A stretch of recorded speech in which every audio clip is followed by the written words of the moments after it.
All right, Shabbat Shalom and welcome to UIWU. Thank you for joining us this morning. This is our Sabbath morning study coming to you from St. Francisville from the UI Center South. I have visitors this morning.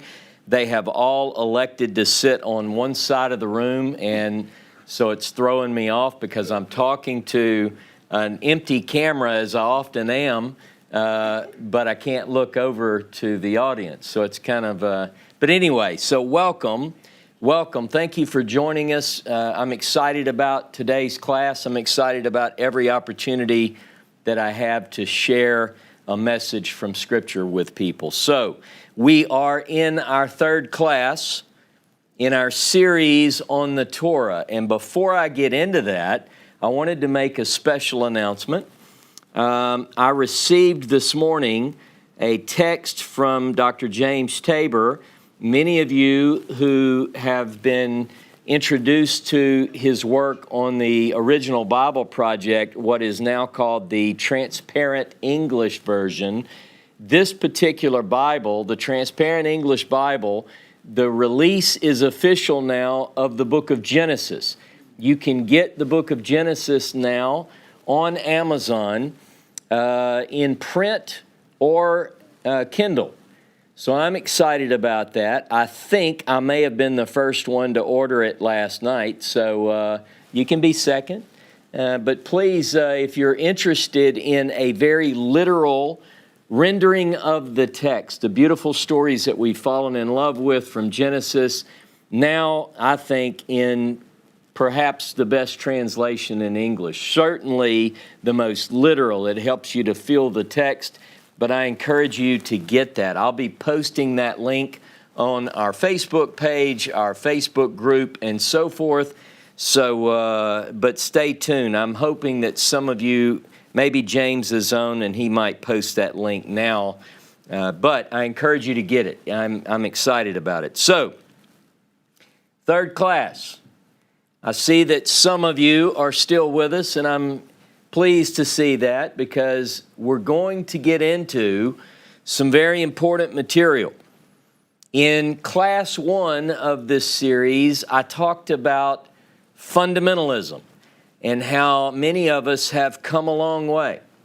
We began in a place where we viewed certain texts to be the holy, inspired, authoritative, inerrant Word of God. And over a period of time, because of dedicated study, we reached a place where we moved in our orientation. We moved in our faith, if you will. And I'm asking you to use the same rules, and we're going to work on this a little bit more. And the fact that all of you are still with me this week says that you're all interested in as well. So thanks for the positive feedback. Now, class 2, last week I began to narrow our focus, and I began to focus on what I called authorship. The Bible, as we know, and as I covered last week, was written over a long period of time by multiple authors. We all know this. We know, for instance, and I use the examples of the book of Psalms, that within the book of Psalms, we have various authors. Not only do we have the Davidic Psalms, and Psalms are often associated with David, the celebrated King David. But we also know that we have the sons of Korah. We have the Psalms of Asaph. We have Psalms that are attributed to other authors, including Psalm 90, which is attributed to Moses. But then I took us a little bit further, and we began to look at some of the books elsewhere in the Hebrew Scriptures. We talked about the book of Daniel, and I showed that the first 6 chapters of Daniel are historical. They contain information about the life and times of Daniel, but the first 6 chapters are not Daniel's words in the first person. So this was the opportunity that I used to begin to really show forth what I really want to work towards when we get to the Torah. So I showed that from chapter 7 through the end of the book of Daniel, we begin to see the occurrence of first-person accounts of Daniel himself. And then we moved into Isaiah. We showed the same thing. We looked at Jeremiah. And we could do this throughout the Hebrew Bible, but I just use these for some introductory things to bring us to the place where I suggested something which could be a little uneasy for some, and that is that the Torah also demonstrates multiple hands. And one of the things that I did last week, and this is to prepare us for today's class, was I talked briefly about the traditional view that Moses wrote Genesis chapter 1, verse 1 through Deuteronomy chapter 34, 12. And as we applied the tools looking for the hand of Moses within the Torah, I began to show that over and over we had some problems in terms of attributing Genesis 1:1 through Deuteronomy 34:12 to the historical Moses. And those are namely the fact that we see almost immediately that the Torah, particularly from the time that we meet Moses in Exodus chapter 2, all the way through the end of Deuteronomy, we see that much of the Torah, as we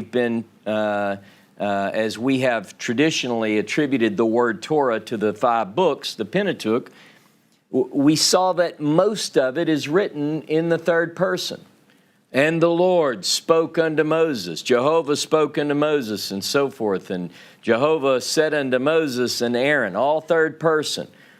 And we brought forward several cases of anachronism. Anachronism is where something is put into the text that is obviously not contemporaneous with the events that are being described. One example was from Genesis chapter 12, where it talks about, and the Canaanites were then in the land. Obviously, someone who says that is referring to a time when the Canaanites were in the land, but writing from a time when the Canaanites are no longer in the land.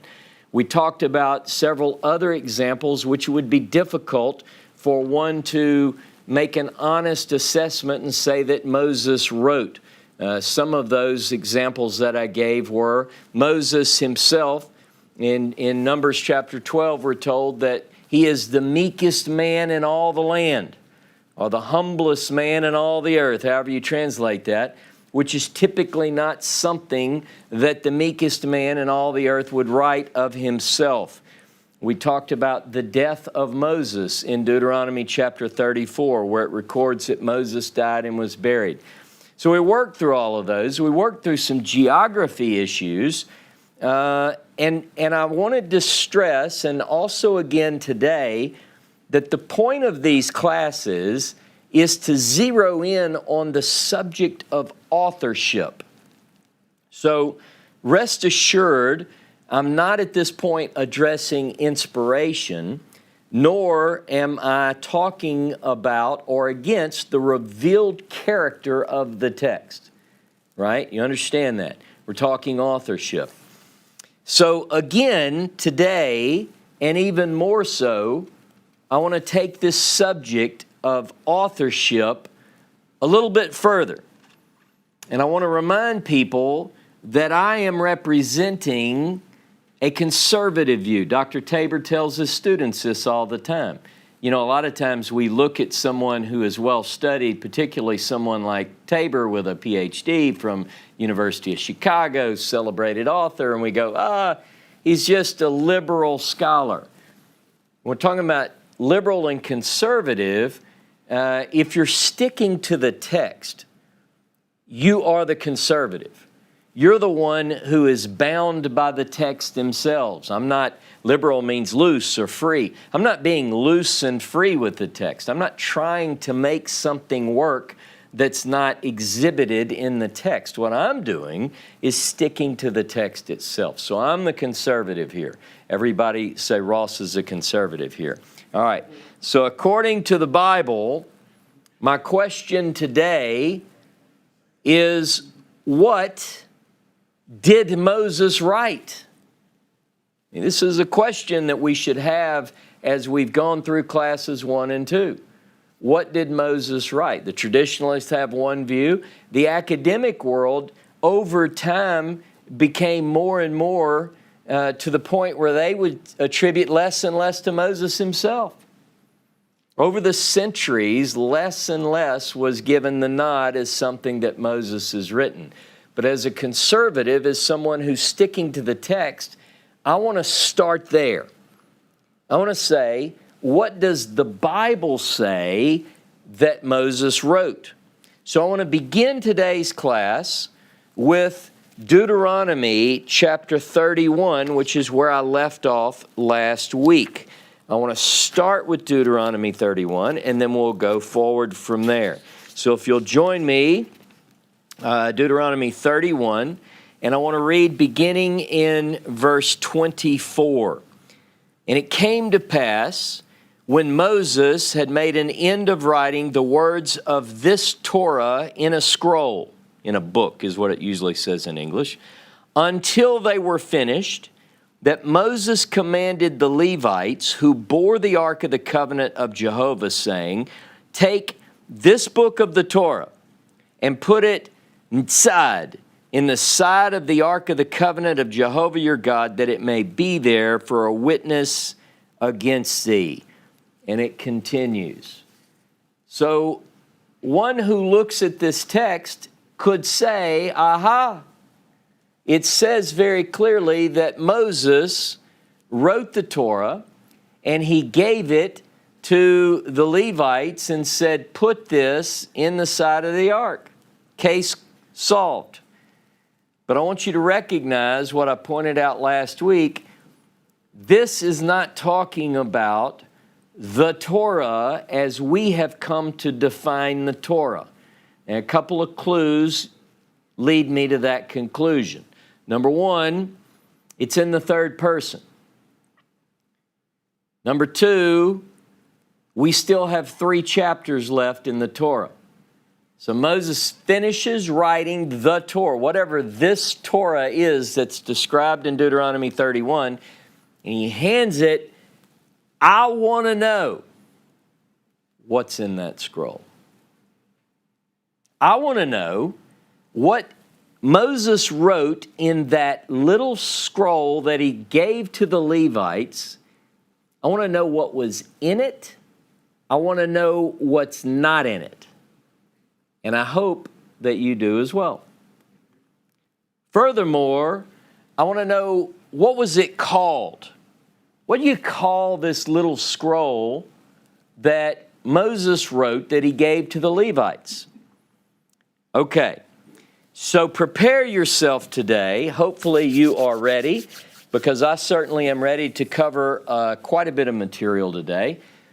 There are 7 passages in the Pentateuch. Everyone knows the term Pentateuch. It's a Greek word, actually, but it means the 5 books.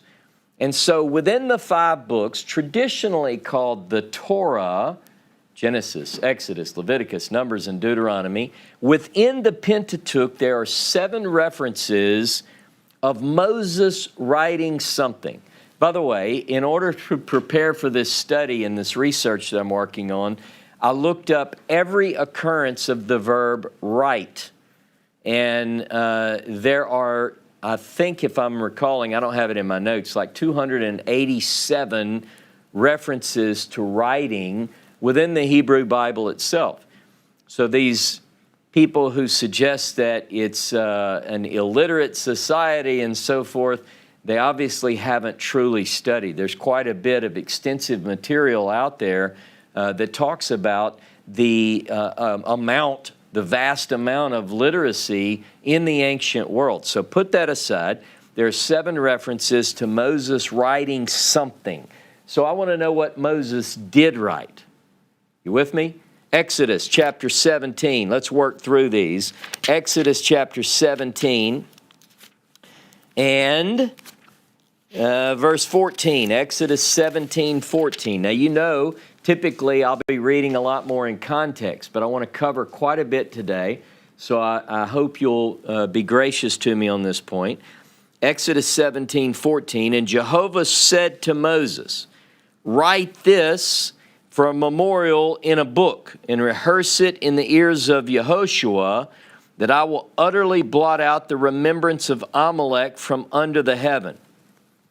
So Moses is told by Jehovah to write something, right? He wants to write in a book, in a sefer, something about Amalek and blotting out Amalek. That's all we get. But I want you to notice this is the third person. Now go to Exodus 24, Exodus chapter 24 and verse 4. And Moses wrote all the words of Jehovah, and rose up early in the morning and built an altar under the hill and 12 pillars and so forth. So here we have a reference to Moses writing the words of Jehovah, again, third person. You see that? Now go to Exodus chapter 34. I'm going to hit these quickly because I'll make more points as I work through shortly. Exodus 34 and verse 27. And Jehovah said to Moses, write thou these words, for after the tenor of these words I have made a covenant with thee and with Israel. And this is an interesting passage. It follows the account after Moses has come down from the mount with the first set of tablets. He sees the sinful behavior of the children of Israel, and he casts the first tablets down and he breaks them. He's called to come back up. This is in Exodus chapter 34, has this incredible encounter with the Creator, and then it talks about writing the words of the covenant.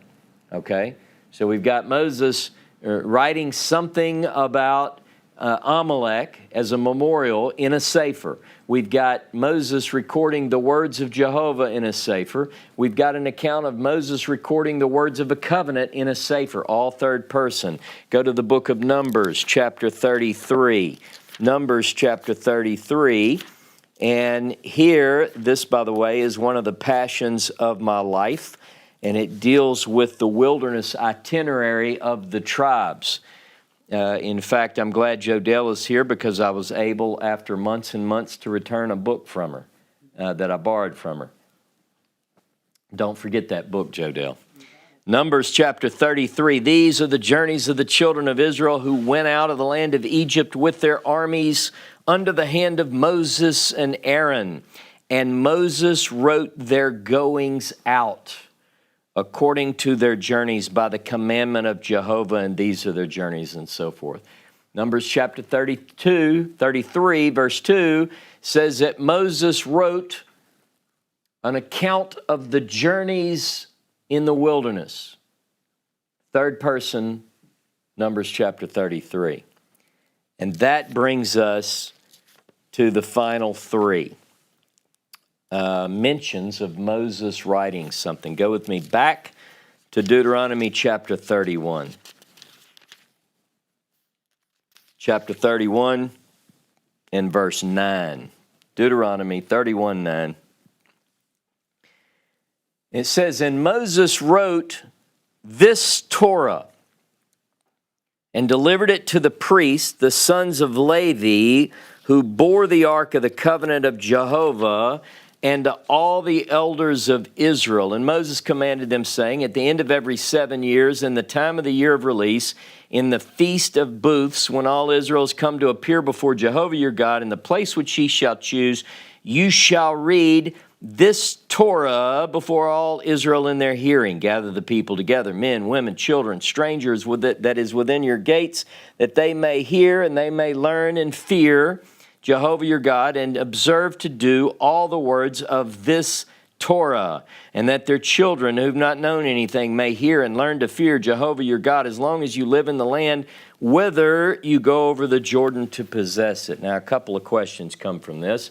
Number one, again, we're in Deuteronomy 31. We still have 3 chapters left, but we're talking about Moses' completion of a sefer. It's called HaTorah Hazot, this Torah. We're going to look closer at that term in a moment. But one of the things that I want you to think about is whatever it is that he gives to the Levites, specifically the Levites who carry the Ark of the Covenant of Jehovah, he says, keep this, and then every 7 years at a certain time, during the Sukkot, at the year of release, you're to pull this out and read it before the entire congregation. Now, we have a wonderful Hebrew Torah reading team that every year reads the Torah of Moses as we've defined it from Genesis 1:1 through Deuteronomy 34:12. That takes 20 some odd hours. Can you imagine?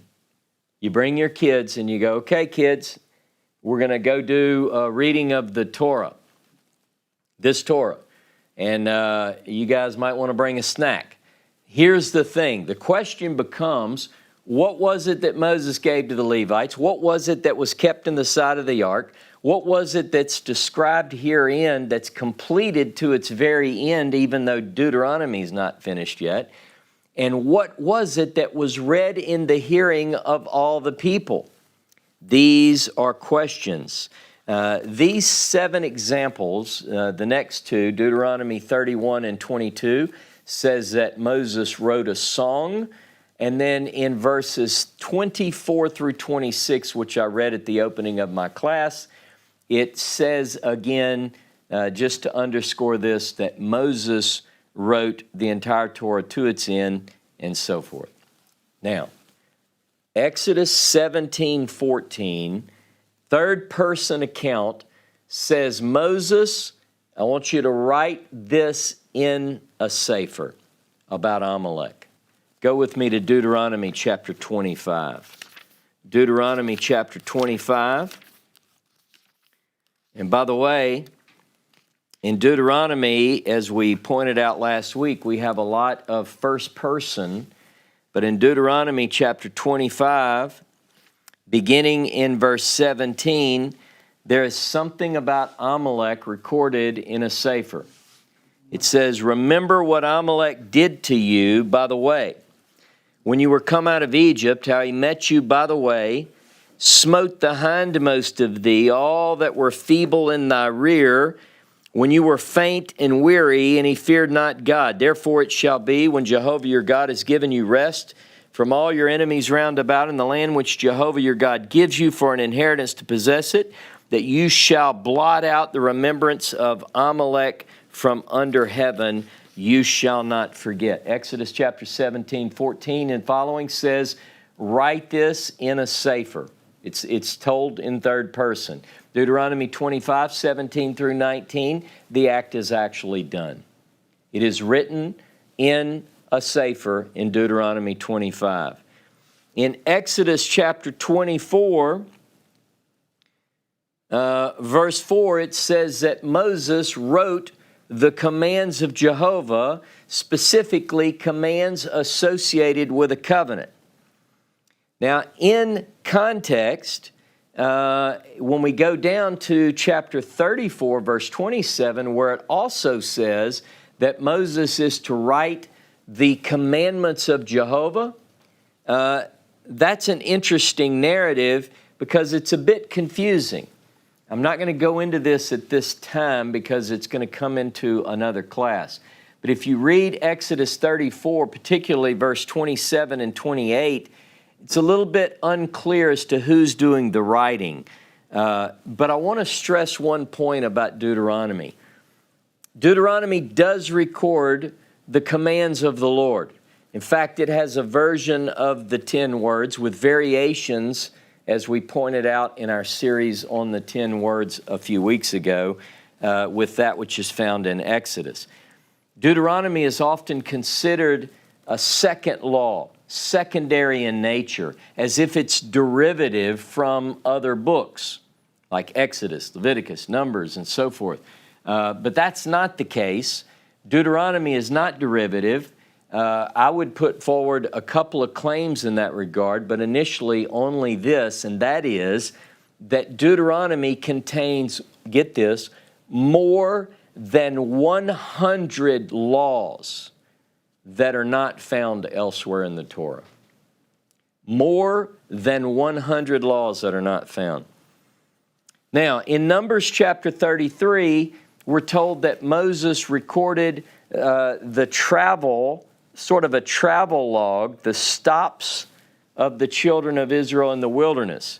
And if you read in Deuteronomy, particularly the first 3 chapters, you get a travel log according to the mouth of Jehovah. Also, there's a little bit in Deuteronomy chapter 10 which records some key places along the way. When we get to Deuteronomy chapter 31, we're dealing with the first reference to Moses writing something called Torah. Deuteronomy 31 is the first reference to Moses writing something specifically associated with the word Torah. But, again, it's in the third person. It says that he wrote it to the very end. He gave it to the Levites, particularly or specifically those Levites who carried the Ark of the Covenant. You know that different Levites had different roles within the economy of the priestly world. The Levitical group that carried the ark, it's a very specific group. It's not for this class. Perhaps we'll get into that in another class. But I think a lot of times people read over this and they might miss some of the details that are there in the text for us to see. He instructs them to put it mitzad, and people debate as to what that means. In the side of, or beside, or next to, but it's associated, this book that Moses writes called the Torah, it's put beside it. It's very near in proximity to the ark. This brings me to another point. In Deuteronomy 31, several times there is mention of a phrase, HaTorah Hazot. HaTorah Hazot, which means this Torah, or very literally, the Torah, this one. It's very specific. And that phrase, HaTorah Hazot, with a couple of minor exceptions, there are two or three passages which read HaTorah Hazeh, which means the same thing. One is masculine, one is feminine. But it's this idea that this Torah, that phrase, HaTorah Hazot / Hazeh, is mentioned 19 times in Scripture. Actually 21, 19 times in Deuteronomy. 19 times. This Torah. Let me look at a couple with you. Go with me to Deuteronomy chapter 1. Deuteronomy 1 and verse 5. Deuteronomy 1:5. Moses began to declare this Torah. In fact, in Hebrew, it means to make plain or to expound. Make plain is probably the better. To make plain this Torah. Look at chapter 4, verse 8. We're talking about something very specific and not a general reference to a body of instruction. He's talking about a book that Moses wrote. Look at chapter 4, verse 8. And what nation is there so great that has statutes and judgment so righteous as all this Torah which I set before you this day?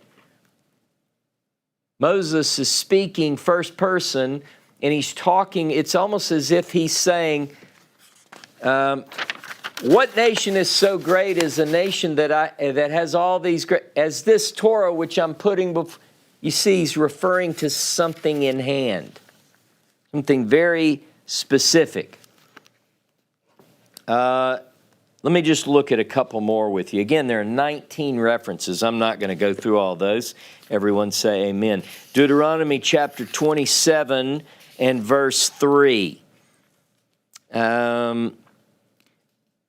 Let's look at verse 2. And it shall be on that day when you shall pass over the Jordan to the land which Jehovah your God gives you, that you shall set you up great stones and cover them with plaster, and you shall write upon them all the words of this Torah.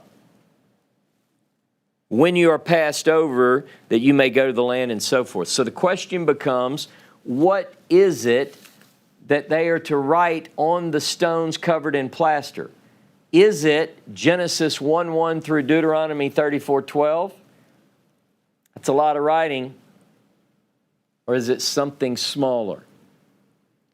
Is the Torah that's read in the hearing of the people from beginning to end every 7 years at the time of Sukkot, at the time of the year of release, is that Genesis 1:1 through Deuteronomy 34:12, or is it a smaller book which Moses calls HaTorah Hazot, this Torah that I'm putting before you today? The very small book that Moses wrote from beginning to end and gave it to the Levites to place in the side of the ark.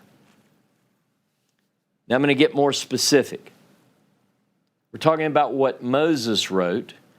There is a phrase that occurs, another phrase that occurs 7 times in the Hebrew Bible, Sefer HaTorah Hazot, a book or a scroll of this Torah. So now we're getting more specific. I want you to go with me to Deuteronomy 28 and verse 61. Deuteronomy 28 and verse 61. Also every sickness and every plague which is not written in the book of this Torah, them will Jehovah bring upon thee, and so forth. So it's talking about curses, things that are bad, plagues, strikes, or smitings, even things which are not recorded in this scroll of the Torah. Sefer HaTorah Hazot. Look at 29:20. But this is specific. See, it's something tangible. 29:20. And Jehovah shall mark him off for evil out of all the tribes of Israel, according to all the curses of the covenant that are written in this book of the Torah. B'Sefer HaTorah Hazeh. So we're getting in it a little bit of information about what are the contents of this scroll of the Torah. It's going to have curses, right? We already know that Moses wrote certain things, and now we know that he wrote a scroll that was referred to as Sefer HaTorah Hazot or Hazeh. Look at Deuteronomy 30 and verse 10. You notice something interesting about these? They're all in Deuteronomy. Deuteronomy chapter 30 and verse 10. If you shall hearken to the voice of Jehovah your God, to keep his commandments and his statutes which are written in this Sefer HaTorah Hazeh, in this scroll of the Torah. What scroll? This one. Look at verse 26 of chapter 31. 31:26. And just to repeat, we have 7 references to Sefer HaTorah Hazot or Hazeh. Verse 26, take this book of the Torah and put it in the side of the ark of the covenant of Jehovah your God, that it may be there for a witness. Now let's leave the book of Deuteronomy and see some external references to Sefer HaTorah Hazot. Joshua chapter 1 verse 8. Joshua 1:8. This book of the Torah shall not depart out of your mouth, but you shall meditate therein day and night, that you may observe to do or guard to do according to all that is written in it. For then you shall make your way prosperous, then you shall have good success. Now, these phrases that are being used are very Deuteronomic. They're from Deuteronomy. This idea we'll get into in a little while, make your way prosperous, have good success. Those are only found, those phrases in the Pentateuch are only found in Deuteronomy. Not Exodus, not Leviticus, not Numbers, only Deuteronomy. So when Joshua is making reference to this Sefer, this book of the Torah, if you will, he's referring very specifically to Deuteronomy, or content within Deuteronomy. Look at Joshua chapter 8, please. Joshua chapter 8. And beginning in, I just want to read verse 34 at this point. And afterwards he shall read all the words of the Torah, the blessing and the curse according to all that's written in the book of the Torah. So within the book of the Torah, Sefer HaTorah, Hazot, and Hazeh, we know that we have blessings and curses.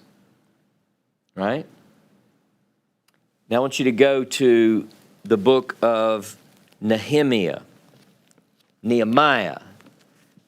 chapter 8. Nehemiah chapter 8 and verse 3. Actually, verse 2. And Ezra the priest brought the Torah before the congregation, both of men and women, and all those who could hear with understanding, on the first day of the 7th month, and he read therein, facing the open place, which was before the water gate, from morning until midday, before the men and the women and those who could understand, and the ears of all the people were attentive to the book of the Torah. I was in a conversation one night after I recorded with Jono Vandor. Many of you know and follow his teachings and so forth. And Jono said, wait a minute. They're reading from it from the morning until midday. How long does it take to read Genesis 1:1 through Deuteronomy 34:12? And I said, well, I think it's like more than 20 hours, and it is. But if you were reading, say 1/5 of that, could you do it in a morning? Absolutely. So the idea is that what they are reading to the hearing of the people as commanded in Deuteronomy chapter 31, 10, and 11 is a smaller document, not the entire as we've come to define Torah as Genesis through Deuteronomy. Of the references that I covered on Sefer HaTorah, Hazot, or Hazeh, there are 4 in Deuteronomy referring internal to material within Deuteronomy. There are 3 external, all of which point to Deuteronomy. But it gets better. It gets even more specific. Because there is a phrase that I discovered in my research, Sefer Moses, Scroll of Moses, or the book of Moses, if you will, occurs 3 times, all outside the Pentateuch. Go with me to Nehemiah chapter 13. Nehemiah chapter 13. And verse 1. On that day, Nehemiah 13:1, on that day they read in the Sefer Moshe in the hearing of the people, and therein was found written that the Ammonite and the Moabite should not come into the congregation of God forever, because they did not meet the children of Israel with bread and with water, but hired Balaam against them that he should curse them. But our God turned the curse into a blessing. All right? Now, we're going to dive deeper in a minute, but you just get this. So Nehemiah 13, they read in the book of the Torah of Moses, the Sefer of Moses, the book, the scroll of Moses, and they read this reference about Moab and Ammon being not allowed in the congregation. Now go with me to 2 Chronicles 25. 2 Chronicles 25 and verse 4. And it says, actually verse 1. 2 Chronicles 25, verse 1. Amaziah was 25 years old when he began to reign, and he reigned 29 years in Jerusalem. His mother's name was Jehoaddan of Jerusalem, and he did that which was right in the sight of Jehovah, but not with a perfect heart. Now it came to pass, when the kingdom was established to him, that he slew his servants who had killed the king his father. But he did not slay their children, but did as it is written in the Torah, in the scroll of Moses, where Jehovah commanded, saying, Fathers shall not die for children, nor children die for fathers, but every man shall die for his own sin. Now this one is very interesting, because it says that Amaziah is doing what's right according to God, and he kills the people who killed his dad, but he doesn't slay their children. Why is that? Because he knows from the Torah, the book of Moses, the scroll of Moses, that it says you can't kill the children for the father. Where's he getting all this? Okay, now we're going to read one more. 2 Chronicles 35:12. 2 Chronicles 35:12. And before, let me see, is that right? Yeah. Yep. And before they gave them to the divisions of the fathers' houses of the people, they set aside the burnt offering to offer to Jehovah, as it is written in the book of Moses. As it is written in the book of Moses. Sefer Moshe. So what I want you to understand is there are three references to the Sefer of Moses. The scroll of Moses. Outside of the Pentateuch. The first one is Nehemiah 13:1. They read in the Torah that a Moabite and an Ammonite are not welcome into the congregation because they didn't treat Israel with respect when they came out of the land of Egypt. That particular ruling is in Deuteronomy chapter 23. Hold your hand in 2 Chronicles 35, by the way. Let's see how talented you are. Go to Deuteronomy 23 and verse 3. Deuteronomy 23 and verse 3. This is what Nehemiah is referring to. It says in 23 verse 4 in the Hebrew Bible, an Ammonite or a Moabite shall not enter into the congregation of Jehovah. Even to the 10th generation shall they not enter into the congregation of Jehovah forever, because they met you not with bread and water in the way when you came out of Egypt, but they hired against thee Bilam, so forth and so on. See, that's a direct quote. The days of Nehemiah, they're reading in the Torah that this is a law. By the way, this is not mentioned in any other book. They're reading in the Sefer Moses. Now, it would have been easier if Nehemiah would have said, and they opened up to Deuteronomy. But Deuteronomy wasn't what it was called. Now, in 2 Chronicles 25:4, it says that Amaziah killed the people who killed his father, but he didn't kill their sons. Why is that? Because he read in the book of the scroll of Moses that wasn't allowed. Look at Deuteronomy 24:16. Deuteronomy 24:16. In Deuteronomy 24:16 it says, fathers shall not be put to death for children, neither shall children be put to death for fathers. Every man shall be put to death for his own sin. So if you want to know what the book of Moses said, or the scroll of Moses says about this punishment on the children because of what the fathers did, you have to read it in the Sefer Moses. The scroll of Moses. By the way, that's not in Exodus or Leviticus or Numbers. It's only in Deuteronomy. Now, the third reference you have to stick with me on, because it's a little more difficult. These are easy. This requires only the best students, which all of you are. So the third reference to the scroll of Moses is not so easy to identify the source. It seems to be a general reference in 2 Chronicles 35 to sacrifice. It says that as it's written in the Sefer Moses. They're doing sacrifices. But the next verse nails it home for us. The next verse tells us that Sefer Moses can only be referring to Deuteronomy or material within Deuteronomy because it gives us clues. I want you to look with me to 2 Chronicles 35 and verse 13. I'm going to read the English, and then I'm going to show you where the English is wrong. Now, very few people notice this. 2 Chronicles 35:13 says, and they roasted, make a note if you're taking notes, right? Roasted the paschal lamb with fire according to the ordinance. But the other holy offerings they boiled in pots and in cauldrons and in pans and carried them swiftly, and so forth and so on.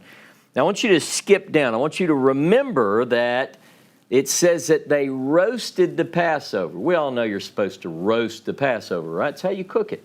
But I'm going to skip down to verse 2 Chronicles 35:18 and 19. And there was no Passover like that kept in Israel from the days of Samuel the prophet, nor did any of the kings of Israel keep such a Passover as Josiah kept. And the priests and the Levites and all Judah and Israel that were present and the inhabitants of Jerusalem. That's also in 2 Kings 23:22.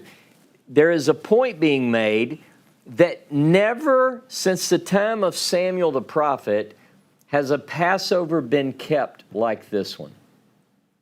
And there's a reason for that. Because he keeps it as it's written in the Sefer Moses, and not as it had been kept. Because it had been kept not as written. That's what 2 Chronicles 35 is telling us over and over, is that they had kept it as it was not written. Now I want to bring you back to this point. It says that they roasted the Passover. Now if you go to, now you got to hold your hand here, Exodus chapter 12, verse 8 and 9, Exodus chapter 12, verse 8 and 9 says this, they shall eat the meat in that night. We're in the context, this is about the Passover. Roast with fire, unleavened bread, and with bitter herbs they shall eat it. Eat not of it raw, nor boiled at all in water, but roast with fire, its heads, its legs, its entrails, and so forth. So we know it's got to be roasted. In fact, it says it's got to be roasted, sli, sadi lamed yud. It's got to be roasted and not boiled, which this is the translation of the Hebrew, beit shin lamed, bishal. That word is translated boiled. Roasted, not boiled. 2 Chronicles 35, verse 13. In the English, my translation says, and they roasted the Passover lamb. Perfect match, except that's not translated right. The Hebrew there is tied to the root beit shin lamed. It says vayivashlu, and they boiled it. Uh-oh. Exodus 12, 8, and 9 says, don't boil it, roast it. 2 Chronicles 35 says they boiled it. Now, where would they get this idea if they're reading in the Torah of Moses? Go with me to Deuteronomy. Deuteronomy chapter 16 and verse 7. I'm going to read you the English. I'm going to tell you what it really says. Deuteronomy 16:7, and you shall roast and eat it in the place which Jehovah your God shall choose. And you shall turn in the morning and go to your tent. 6 days you shall eat unleavened bread. All seems to check out in the English. But in Deuteronomy 16:7, it doesn't use the word sadi lamed yud, roast, as it does in Exodus 12, 8, and 9. It uses beit shin lamed. It uses boil. Interesting. if you're going to cook the Passover or slay the Passover is really a sacrifice. So if you're going to slay the Passover and you ask people, you give a quiz, you go, how was it cooked? They say, don't boil it. Don't boil it. You got to roast it in fire. Well, it depends on what you read. If you're reading in the Sefer Moses, you're going to boil it. Now, there are some who argue and say, well, there is the Akkadian word tied to the root, beit, shin, lamed, and it just means it's a more generic word for cook. Okay, if you want to go with that, that's okay. But nonetheless, it says in Exodus 12, 8, and 9, not lo bashal. Don't beit, shin, lamed. Deuteronomy 16, 7 says to do it that way. 2 Chronicles 35, in a Passover in the days of Josiah, unlike any Passover since the days of Samuel, it's a big gap. It had never been kept like that. Why? Because they kept it as written and they cooked it the right way, because they cooked it according to the Moses' Sefer. Only in Deuteronomy. Josiah's Passover was different.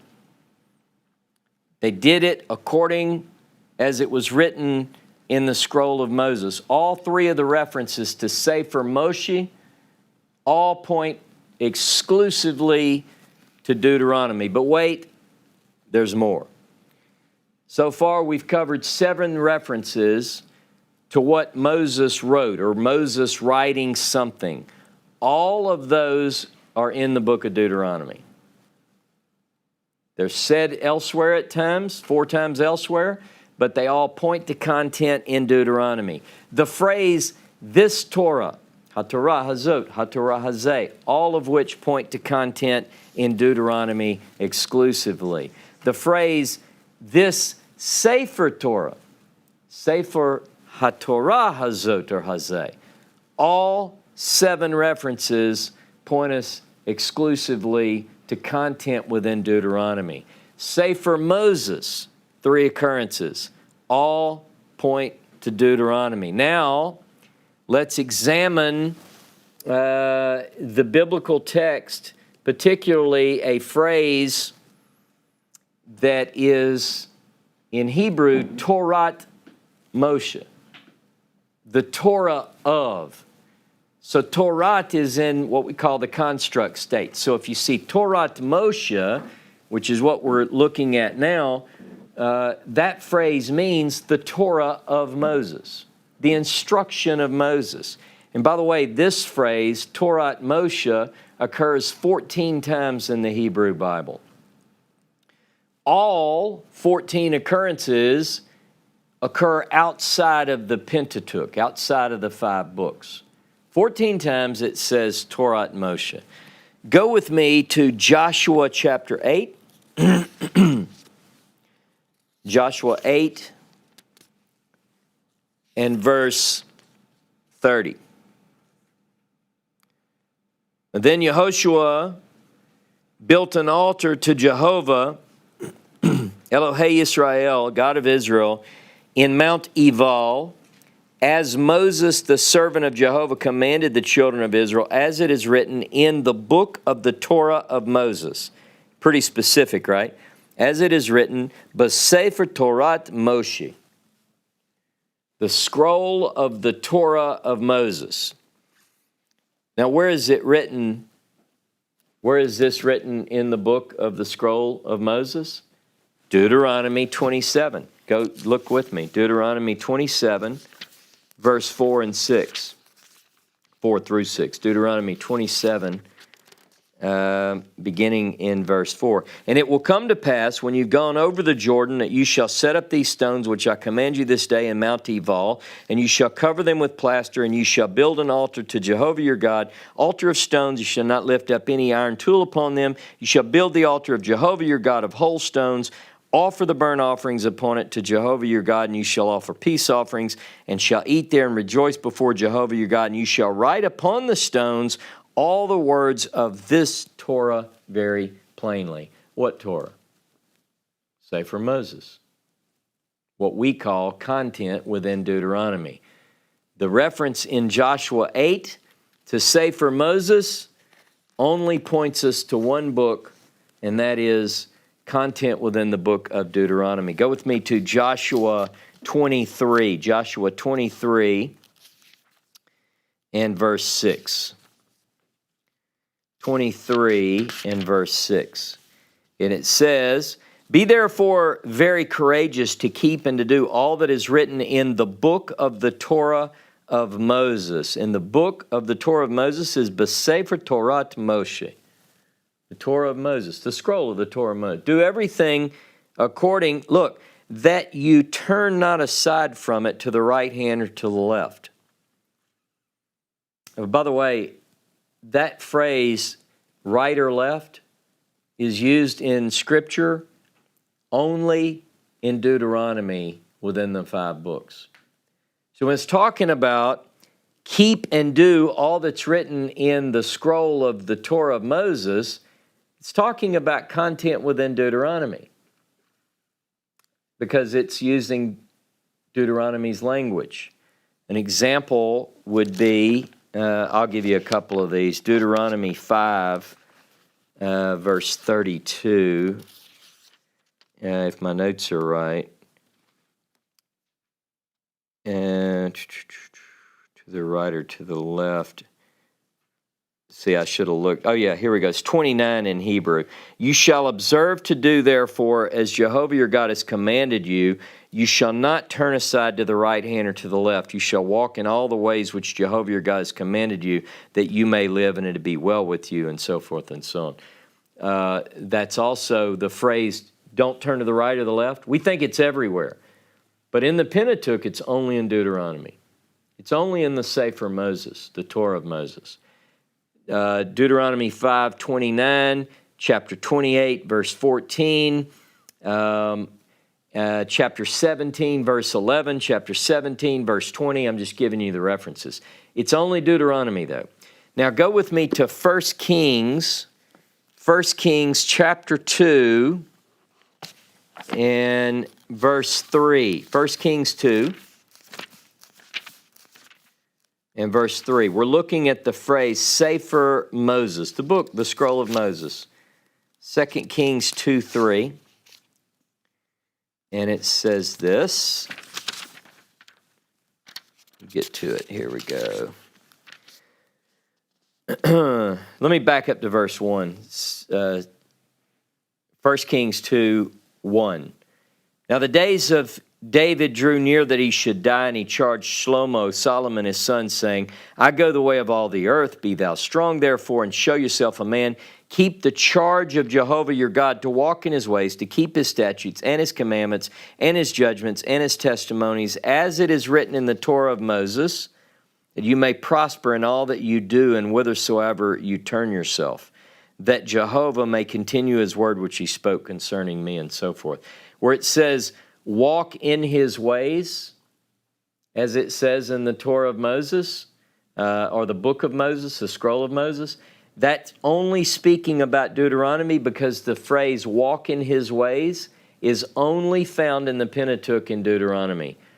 Deuteronomy 8:6, Deuteronomy 19:9, Deuteronomy 26:17, Deuteronomy 30 and 16. All of those refer to walking in his ways, only found in Deuteronomy. So when David is talking to Solomon, his son, I'm about to die, he says, make sure you do this according to this, this, and this, as it is written in Sefer Moses.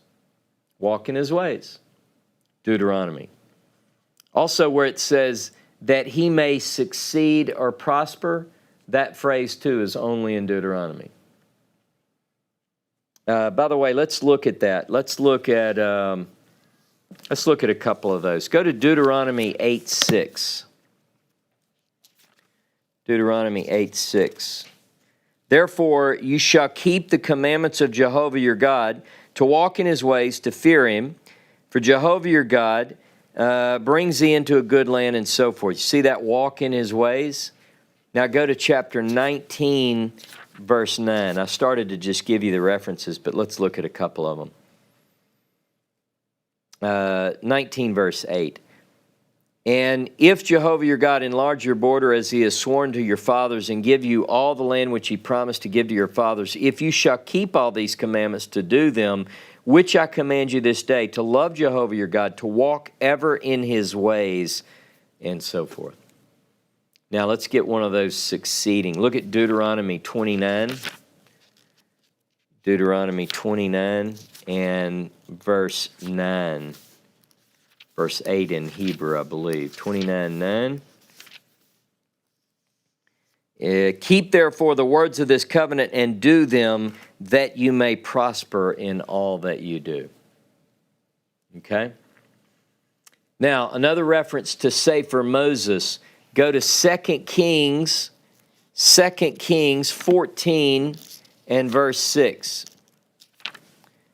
2 Kings 14:6, but the children, we covered this, but just to give you this one reference, the children of the murderers he slew not according to that which is written in the book of the Torah of Moses, wherein Jehovah commanded, saying, the fathers shall not be put to death for the children, children for the fathers. Deuteronomy 24:16. Now there are verses which seem to contradict that, but they're not in the Sefer Moses, right? Sefer Moses has very clear Deuteronomy 24:16.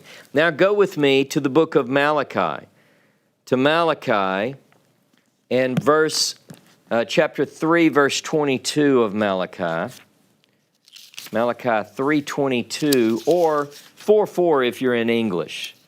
3:22 in Hebrew, 4:4 in English. Remember the Torah of Moses. Zikru Torat Moshe. Remember the Torah of Moses, my servant, which I commanded him in Horeb for all Israel, both statutes and judgments.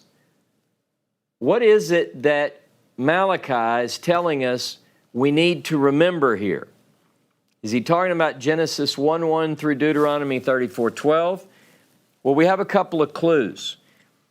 He talks about the Torah of Moses, my servant, which I commanded him in Horeb. Horeb is used 9 times for the sacred place in Deuteronomy. Outside of Deuteronomy, it's only used 3 times. But Deuteronomy uses Sinai 1 time in chapter 33, verse 1. Don't go there yet. It's a third-person text. It only mentions Sinai 1 time in Deuteronomy. Chapter 33, third person. Remember, 31, by the time Deuteronomy 31, the Torah of Moses is complete. So that's third person. Somebody else wrote that. Sinai is used 34 times in the Pentateuch. All third person only once in Deuteronomy after the Torah of Moses is complete. So when we read, remember the Torah of Moses, it seems to suggest that we're talking about content within the book of Deuteronomy, but there's more. Go with me to the book of Ezra, chapter 3. Ezra 3:2. Okay, it says, then stood up Yeshua, the son of Yozadak, and his brother the priest, and Zerubbabel, the son of Shealtiel, and his brethren, and they built the altar of God of Israel to offer burnt offerings upon it, as it is written in the Torah of Moses, the man of God. The Torah of Moses, the man of God. Go with me to 2 Chronicles 30. 2 Chronicles 30. By the way, that's just a generic reference to sacrifice. We'll deal more with that in a later class. Chapter 30 of 2 Chronicles, verse 16. And they stood their place according to the form prescribed for them, according to the Torah of Moses, the man of God. In Hebrew, Isha Elohim. Moses is referred to as Isha Elohim 2 times when the Bible refers to Sefer Moses, the book or scroll of Moses. You know that Moses is only called Ish Elohim in one book in the Pentateuch? Guess which one? Deuteronomy. Only in Deuteronomy, in chapter 33:1, is Moses referred to as Ish Elohim. Now I'm going to mention a few that I'm not going to go into because there's just so much material.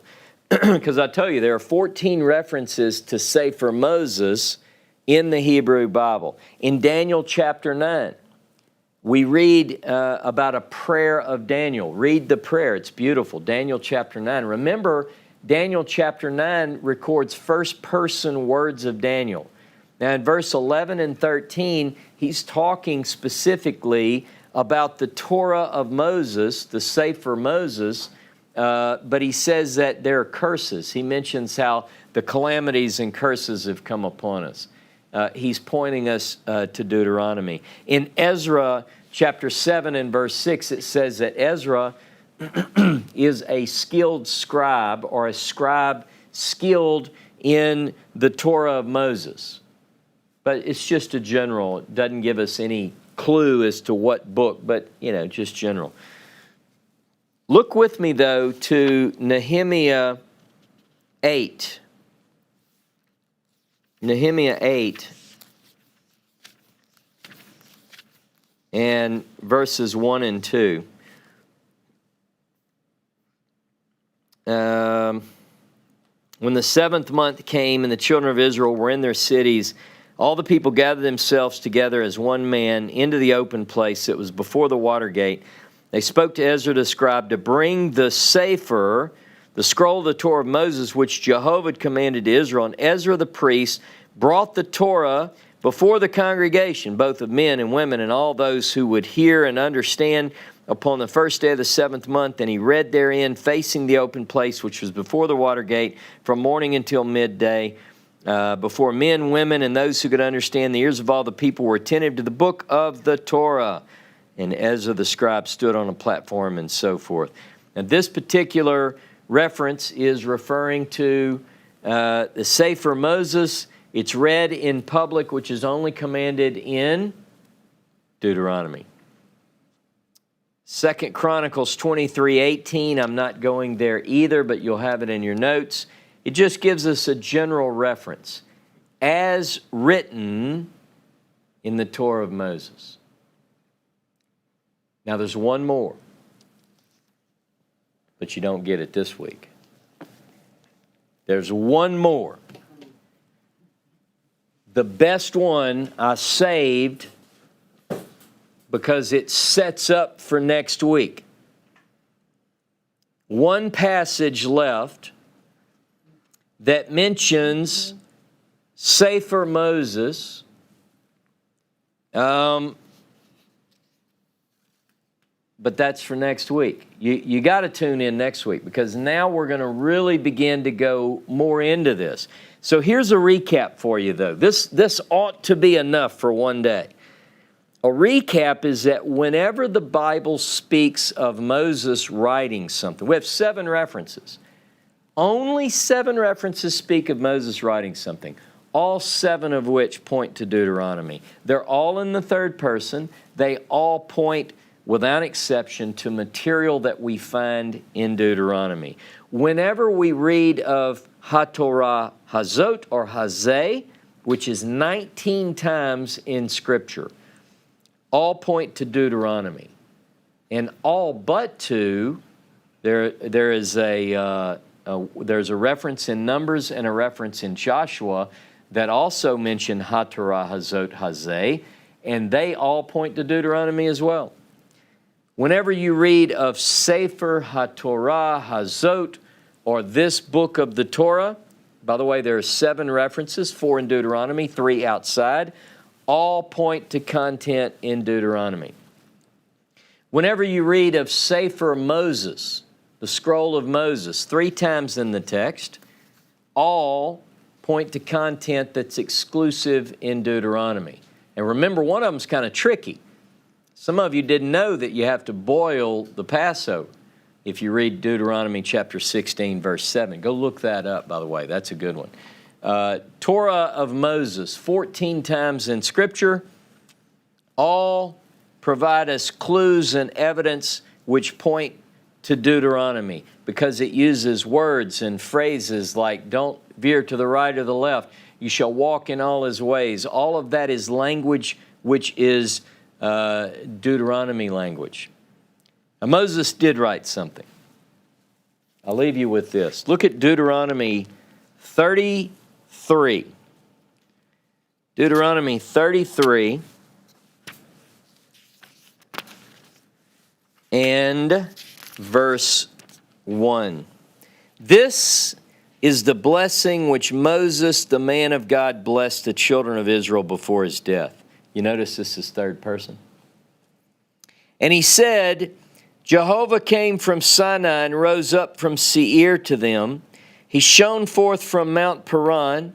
He came from holy multitudes. From his right hand went a fiery law for them. Truly, he loves the people. All his holy ones are in thy hand, and they set down at your feet. Everyone shall receive of thy words. Moses commanded us a Torah, the inheritance of the congregation of Yaakov. Moses commanded us a Torah, the inheritance of the children of Jacob. That word in Hebrew is morashah. The only two uses of morashah, an inheritance, a possession. One is the Torah that Moses commanded us. The other is the land. It's in Exodus chapter 6, verse 8. The only two occurrences of that word in the Pentateuch. So what is the possession or the inheritance of Jacob? What is it that Moses wrote? Look, one more verse. See, I keep saying I'm going to cut it. Deuteronomy 4, verse 44.